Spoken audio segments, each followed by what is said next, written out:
Bisa dong.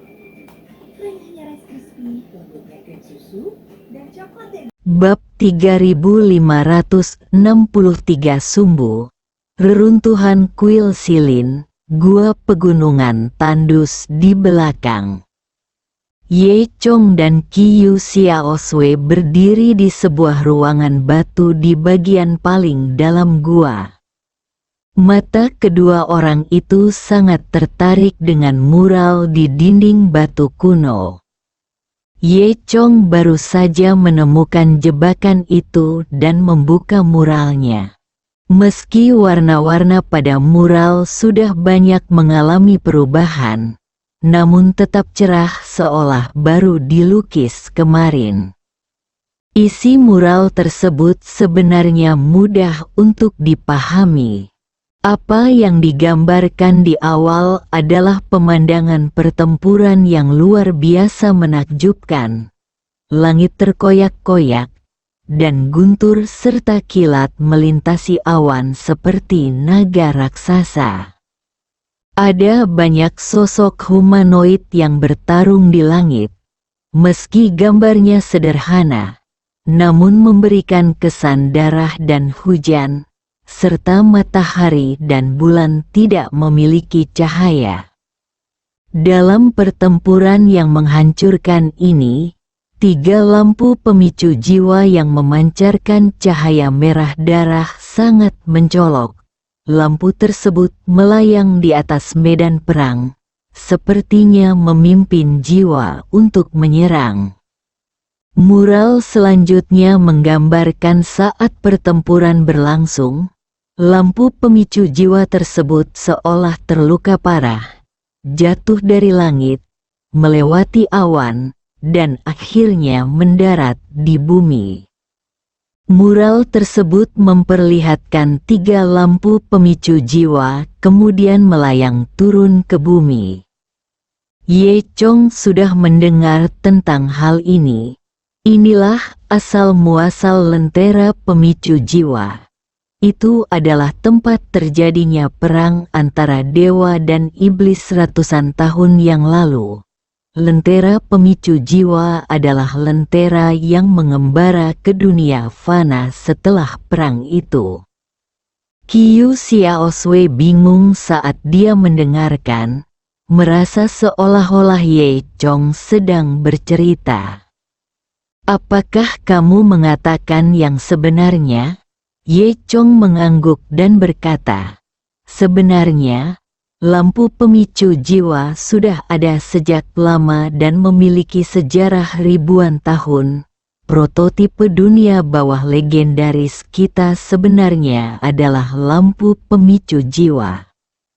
Ye Chong menjelaskan dengan sederhana, benarkah? Ternyata asal-usul lampu pemicu jiwa itu sangat menakjubkan. Qiu Xiaoswei hanya bisa menghela nafas. Ye Chong mengangguk dan terus melihat ke belakang. Mural di belakang menunjukkan bahwa meskipun lampu pemicu jiwa telah ada di sini selama ratusan tahun, namun sumbunya sudah tidak ada lagi di dalam lampu. Sumbu adalah intisari dari lampu pemicu jiwa. Ia telah dibudidayakan menjadi saripati, meninggalkan tubuh, dan telah merasuki manusia. Sumbu itu telah merasuki manusia. Qiu Xiaoswei berkata dengan rasa ingin tahu. Lalu bagaimana kita menemukannya? Ye Chong berkata, mural itu juga menyebutkan bahwa sumbu lampu pemicu jiwa hanya dapat dibiarkan dalam radius 200 meter dari lampu pemicu jiwa itu sendiri. Qiu Xiaoswei menghitung dan berkata, kisaran ini seharusnya hanya berada di kota Nanwang. Itu berarti sumbu lampu pemicu jiwa masih ada di kota Nanwang. Qiu Xiaoswei mengangguk, sepertinya tidak ada gunanya Ma Wanli menyerap kekuatan lampu pemicu jiwa. Ye Chong berkata sambil tersenyum, Sumbu adalah yang paling penting. Selama aku menemukan sumbu, tujuanku adalah menjadi dicapai. Ketika Qiu Xiaosui mendengar ini, dia langsung senang. Benarkah? Bagus sekali. Lalu bagaimana kita menemukan sumbunya? Ye Chong berpikir sejenak dan memikirkan cara. Ye Chong memutuskan untuk meninggalkan klon di sini sehingga dia bisa merasakan kekuatan lampu pemicu jiwa. Dan dia pergi ke kota Nanwang untuk mencari sumbu. Selama lampu pemicu jiwa dapat ditemukan, klon di sini seharusnya dapat merasakannya. Ye Chong tersenyum pada Qiu Xiaosui dan berkata, "Aku punya caraku sendiri." Dengan mengatakan itu, Ye Chong menarik napas dalam-dalam dan mulai berkonsentrasi dan mengumpulkan energinya, bersiap untuk menggunakan kekuatannya. Saya melihat tangannya menggambar lintasan misterius di udara, dan dia menggumamkan kata-kata. Mengikuti mantranya, cahaya cian samar terpisah dari tubuhnya dan secara bertahap mengembun menjadi Ye Chong yang lain. Wow, apakah ini teknik cloning? Qiu Xiaosui menatap kedua Ye Chong di depannya. Matanya penuh rasa ingin tahu. Ye Chong tersenyum. Ya, klon ini akan tetap di sini. Dan aku akan pergi ke kota Nanwang bersamamu. Qiu Xiaosui memandang Ye Chong dengan kaget. Kamu? Bagaimana kamu bisa melakukan ini? Ye Chong menyentuh hidungnya dan berkata kepada Qiu Xiaosui, "Sebenarnya, saya adalah seorang kultivator." Saat dia berbicara, dia melihat klon tersebut berjalan ke sudut gua, duduk dengan tenang, dan mulai merasakan kekuatan lampu pemicu jiwa. Karena lampu pemicu jiwa telah diserap, sulit untuk merasakan nafas dari beberapa lampu pemicu jiwa yang tersisa di dalam gua. Oleh karena itu, Ye Chong hanya bisa menyimpan seluruh kekuatannya di klonnya. Saat ini, dia turun gunung bersama Qiu Xiaosui seperti orang biasa. Setelah itu, Ye Chong dan Qiu Xiaosui meninggalkan gua bersama.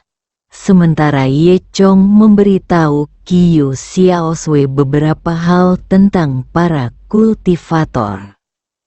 Mereka bersiap turun gunung dan kembali ke kota Nanwang. Di jalan, keduanya berdiskusi bagaimana menemukan sumbu sambil berjalan. Sumbu itu dimiliki oleh manusia, jadi bagaimana kita menemukan orang ini? Ye Chong berpikir sejenak, menggelengkan kepalanya, dan berkata, "Saya tidak tahu. Saya hanya bisa mencoba keberuntungan saya." Apakah itu tergantung pada keberuntungan? Qiu Xiaosui berpikir keras. Ye Chong melanjutkan, "Kita bisa mulai menyelidiki orang-orang dengan kemampuan khusus atau perilaku abnormal di kota Nanwang." Ide yang bagus sekali. Mata Qiu Xiaosui berbinar. Lalu kita harus mulai dari mana? Ye Chong sedikit tersenyum. Mengapa tidak pergi ke kedai terbesar di kota Nanwang dulu, yang merupakan tempat dengan informasi terbaik? Qiu Xiaosui mengangguk. Kemudian, kedua orang itu mempercepat langkahnya. Setelah berjalan menuruni gunung selama setengah jam, mereka sampai di sebuah halte bus. Bus ini merupakan sarana transportasi penting yang menghubungkan beberapa kawasan perkotaan terdekat. Bus itu penuh dengan orang, semuanya naik di halte sebelumnya. Suasana di dalam mobil sangat ramai dan semrawut. Itu penuh dengan rasa. Ada pengusaha yang duduk di kursinya, berbicara keras di telepon, mendiskusikan transaksi terkini. Ada juga beberapa warga desa yang berkumpul dan mengobrol tentang urusan rumah tangga dalam dialek. Ada senyuman sederhana di wajah orang-orang ini. Gerbong itu penuh dengan barang bawaan, tas besar dan kecil, bahkan beberapa ekor ayam yang sayapnya diikat. Mereka terus berkicau bahkan ditarik ke dalam gerbong hingga mengeluarkan bau kotoran ayam. Ayam-ayam itu terus bergerak, dan itu terlihat sedikit lucu. Setelah Ye Chong dan Qiu Xiaosui naik bus, mereka menemukan 2 kursi kosong dan duduk. Bus mulai bergerak cepat lagi.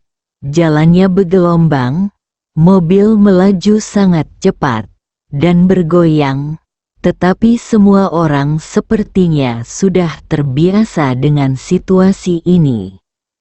Ye Chong dan Qiu Xiaosui tidak terpengaruh oleh kegembiraan di sekitar mereka dan masih berdiskusi dengan suara rendah bagaimana menemukan sumbu.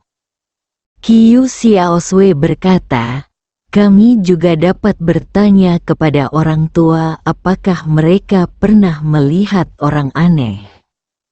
Keduanya sedang berdiskusi ketika tiba-tiba, bus tiba-tiba berhenti, dan penumpang di dalam bus mau tidak mau mencondongkan tubuh ke depan, bahkan ada yang berteriak. Ye Chong dan Qiu Xiaosui dengan cepat menstabilkan tubuh mereka dan mengalihkan pandangan ke bagian depan mobil. "Apa yang terjadi?" seseorang bertanya dengan keras. Pengemudinya juga tidak mengetahuinya. Jadi dia keluar dari mobil dan berteriak keras setelah beberapa saat, "Dasar bajingan!" Ada bajingan yang menebarkan paku ke tanah, dan bannya pecah, bersambung.